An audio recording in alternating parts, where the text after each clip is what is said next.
Boa tarde, hoje é 28 de abril, 13 horas e 57 minutos. Vamos continuar a série de leitura do livro O Cortiço de Aloísio de Azevedo. Hoje é segunda-feira. Vamos lá.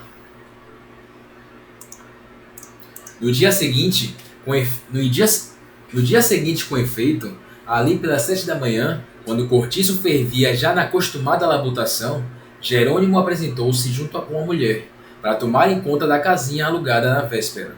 A mulher chamava-se Piedade de Jesus, teria 30 anos, boa estatura, carne ampla e rija. Carne ampla? Ela é gorda, é isso? Cabelos fortes de um castanho fulvo, dentes pouco alvos, mas sólidos e perfeitos, cara cheia, fisionomia aberta, um todo de bonomia toleirona, desabotoando-lhe pelos olhos e pela boca numa simpática expressão de honestidade simples e natural. Vieram ambos à boleia da andorinha que lhes carregou nos trens. Ela trazia uma saia de sarja roxa, cabeção branco de paninho de algodão e na cabeça um lenço vermelho de alcobaça. O marido a mesma roupa do dia anterior. E os dois apearam-se muito atrapalhados com os objetos que não confiaram dos homens da carroça. Jerônimo abraçado a duas formidáveis mangas de vidro, das primitivas, dessas em que se podia à vontade enfiar uma perna. E a piedade atracada com um velho relógio de parede e com a grande trouxa de santos e palmas bentas. E assim atravessaram o pátio da estalagem, entre os comentários e os olhares curiosos dos antigos moradores, que nunca viam sem uma pontinha de desconfiança os inquilinos novos que surgiam. O que será este pedaço de homem? O que será este pedaço de homem? O que será este pedaço de homem? Indagou a machona da sua vizinhança de Tina, a Augusta Carne Molo. A modos, respondeu esta, que vem para trabalhar na pedreira. Ele ontem andou por lá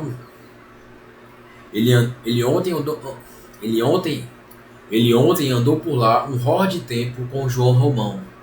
Aquela mulher que entrou junto será casada com ele? É de crer.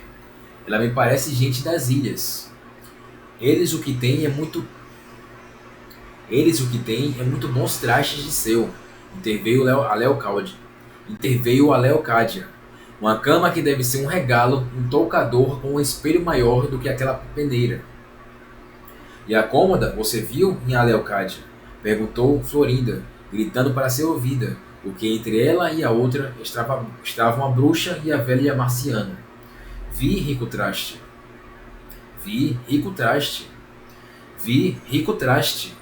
E o oratório, então, muito bonito, traste. Vi também, é obra de capricho. Não, eles sejam lá quem for, são gente arranjada. Isso não se lhes pode negar. Se são bons ou maus, só o tempo se saberá, arriscou Dona Isabel. Quem vê cara não vê corações, sentenciou o triste albino, suspirando. Mas o número 35 não estava ocupado por aquele homem muito amarelo. Que fazia charutos? Inquiriu Augusta. Estava, confirmou a mulher do ferreiro, a Leocádia. Porém creio que arribou, devendo não sei quanto, e o João Romão então esvaziou-lhe ontem a casa e tomou conta do que era dele. Acudiu a machona. Ontem pelo cair das 2 da tarde, o Romão andava aí às voltas com os cacarecos do charuteiro. Quem sabe se o pobre homem não levou a breca, como sucedeu àquele outro que trabalhava de ourives. Não, este creio que está vivo. O que lhe digo é que aquele número 35 tem mau agouro. Eu cá por mim não queria nem de graça. Foi lá que morreu o Maricas do Farjão. 3 horas depois, Jerônimo e Piedade achavam-se instalados e dispunham-se a comer o almoço, que a mulher preparara o melhor e o mais depressa que pôde. Ele contava aviar até a noite uma infinidade de coisas, para poder começar a trabalhar logo no dia seguinte. Era tão metódico e tão bom como trabalhador, quanto era como homem. Jerônimo viera da terra, com a mulher e uma Jerônimo Vieira da Terra, com a mulher e uma filhinha ainda pequena, tentar a vida no Brasil, na quali... ah. Jerônimo Vieira da Terra, com a mulher e uma filhinha Jerônimo Jerônimo Vieira da Terra, com a mulher e uma filhinha ainda pequena, tentaram a vida no Brasil, na qualidade de colono de um fazendeiro, em cuja fazenda morejou durante 2 anos, sem nunca levantar a cabeça, e de onde afinal se retirou de mãos vazias em uma grande birra pela lavoura brasileira. Para continuar a servir na roça, tinha que sujeitar-se a emparelhar com os negros escravos e viver com eles no mesmo meio degradante, encurralado como uma besta, sem aspirações, nem futuro, trabalhando eternamente para o outro. Não quis. Resolveu abandonar de vez semelhante estupor de vida e atirar-se para a corte, onde, diziam-lhe patrícios, todo homem bem disposto encontrava furo. Lá ele. E com efeito, mal chegou,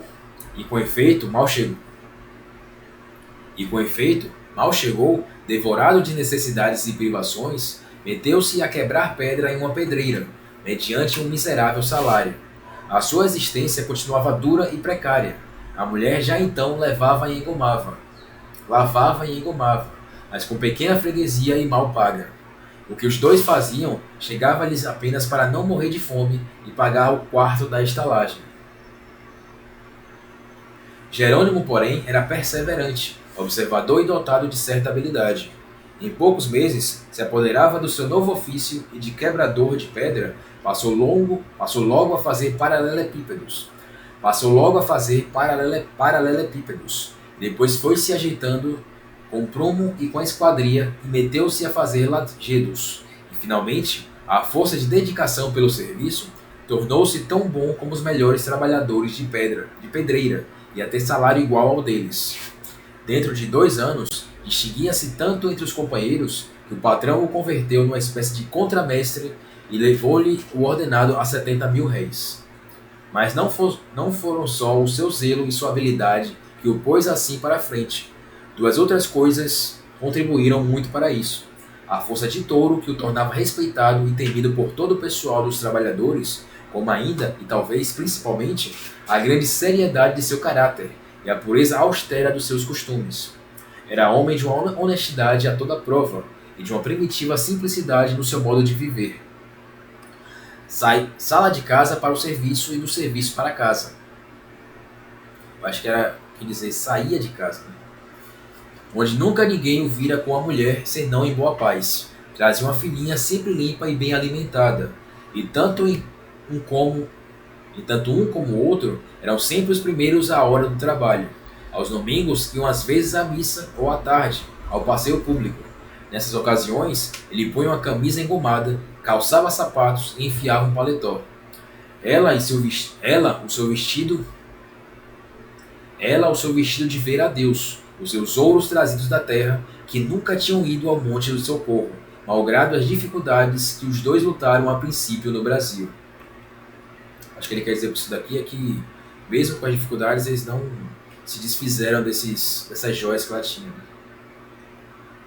Piedade merecia bem o seu homem, muito diligente, sadia, honesta, forte, bem acomodada com tudo e com todos, trabalhando de sol a sol e dando sempre tão boas contas da obrigação que os seus fregueses de roupa, apesar daquela mudança para Botafogo, não o deixaram quase todos. Jerônimo, ainda na Cidade Nova, logo que principiava a ganhar melhor, fizera-se irmão de uma ordem terceira e tratara de ir pondo alguma coisinha de parte. Meteu a filha em um colégio, que a queria com outro saber que não ele, a quem os pais não mandaram ensinar nada. Por último, no cortiço que então moravam, a sua casinha era a mais decente, a mais respeitada e a mais confortável. Porém, com a morte do seu patrão e com a reforma estúpida que os sucessores dele realizaram em todo o serviço da pedreira, o colono desgostou-se dela e resolveu passar para outra. Aí por isso que ele resolveu procurar emprego lá em João Romão, né? Foi então em que lhe indicaram a do João Romão, que depois do desastre de seu melhor empregado, andava justamente à procura de um homem nas condições de Jerônimo. Nas condições, porém não nas condições financeiras, né?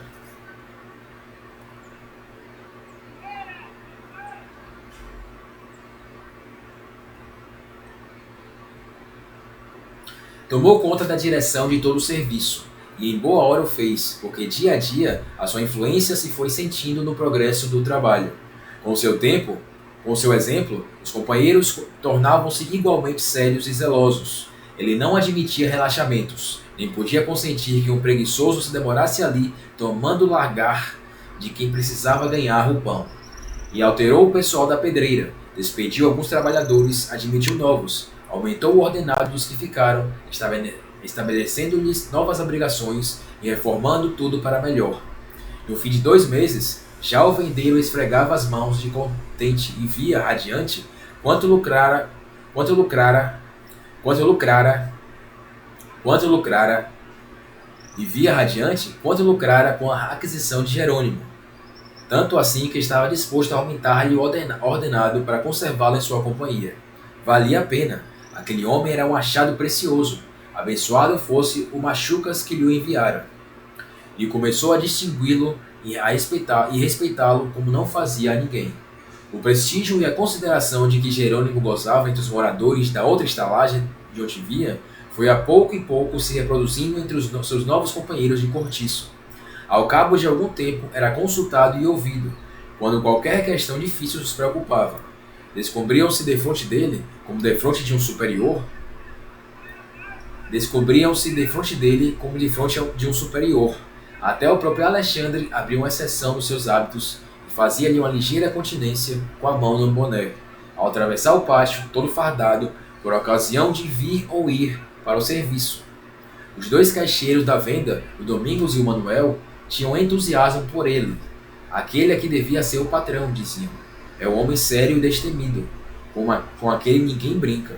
E sempre que a piedade de Jesus ia lá à taverna fazer as suas compras, a fazenda que lhe davam era bem escolhida, bem medida ou bem pesada.